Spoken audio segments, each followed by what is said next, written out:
Most legit tough badass. Well, there was a few of them.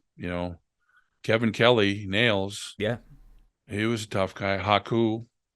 Um, you know, and they don't feel like you know they are. I mean, they're really good guys. But I think that's kind of what's the guys think. Um, um, well, those two guys are what I have in mind, and you couldn't ask for two more gentlemen and gentle giants than those two guys too. You know. Where did Nailz disappear to? He just seemed to like drop off the face of the earth for nearly 30 years. Well, Nails is from Minnesota, and like I say, he's one of the greatest guys. When you're friends with him, he would do anything for you. He sells trailers, um, buys them, sells them, does a lot of business. In fact, I just bought a 24-foot enclosed trailer from him, and yeah, he's just south of Bloomington, Minnesota. It's where he lives. So he doesn't go out and do many wrestling things at all. He just doesn't even want to be around the business. No, how come he did he just fall out of love with it, or what happened? I don't really know, but he works a lot and trains a lot, and he's with his family, and that's more important to him than anything. Yeah, and rightly so.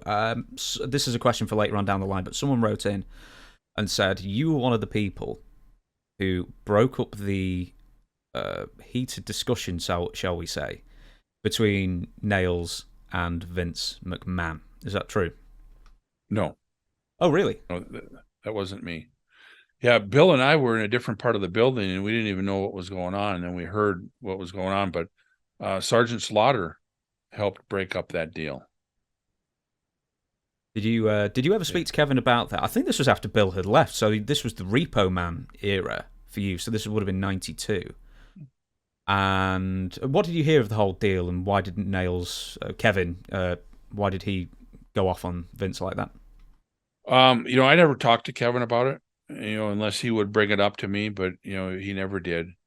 But he got screwed on a payoff, from what I heard. I heard Boss Man made a ton of money, and Kevin got a check for almost nothing, and that's what it was all about. But Um, could have been some other things too that built up to that. it's always the promoters, it's always the money, isn't it? It's always the money. The promoter's going to steal, they're going to lie, they're going to cheat, they're going to do everything to make money.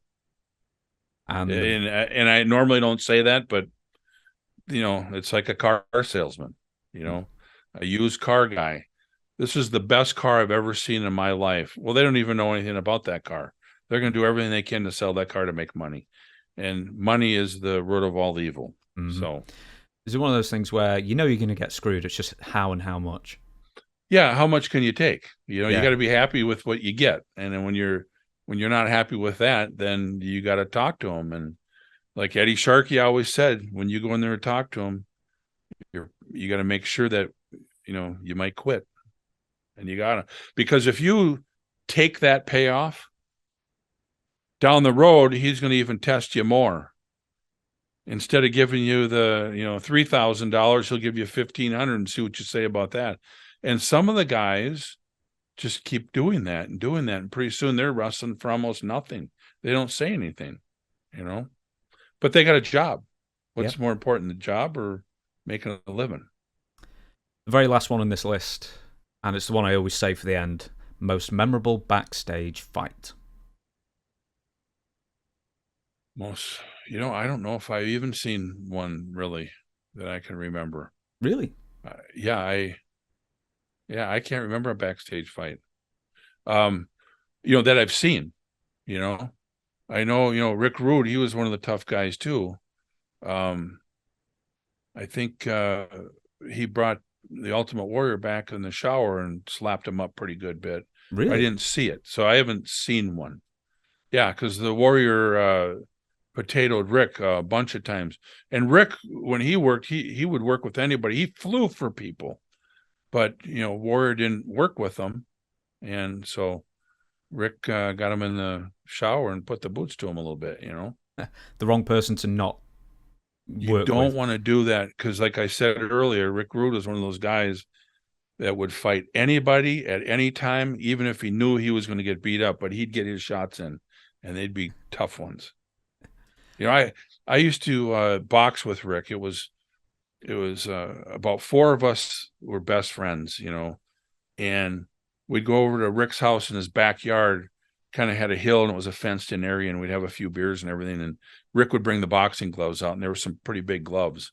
And Rick was a hell of a boxer. And I couldn't box with crap, and I'd hit him a few times. He'd hit me 10 times. I'd hit him one time. But then we'd take each other down, and get on top, wrestle a little bit. And then it was a little bit more of an even deal because I was a lot bigger than he was. But he used to always tell me he just loved fighting. He lived to fight, where I never wanted to fight. You fought if you had to, but he loved it. He just, that was, it was like a pit bull. He just loved to fight. Did you ever arm wrestle him? Yes, he beat me pretty good. I wasn't a bad arm wrestler, but he was a great arm wrestler. Him and Scott Norton were the two best arm wrestlers I ever knew. Did they ever, the two of them, see who was the best? I think Scott would beat Rick because of the weight. I don't know if they ever wrestled each other. No, I'm You have to ask Scott that. Yes, I'd love to know that.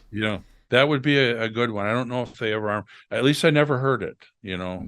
So, but when we were 16 years old, Rick, a friend of ours, Joe Jakes, and myself, we went down to a bar. It was called Ichabod's Bar, and it was the state arm wrestling championship.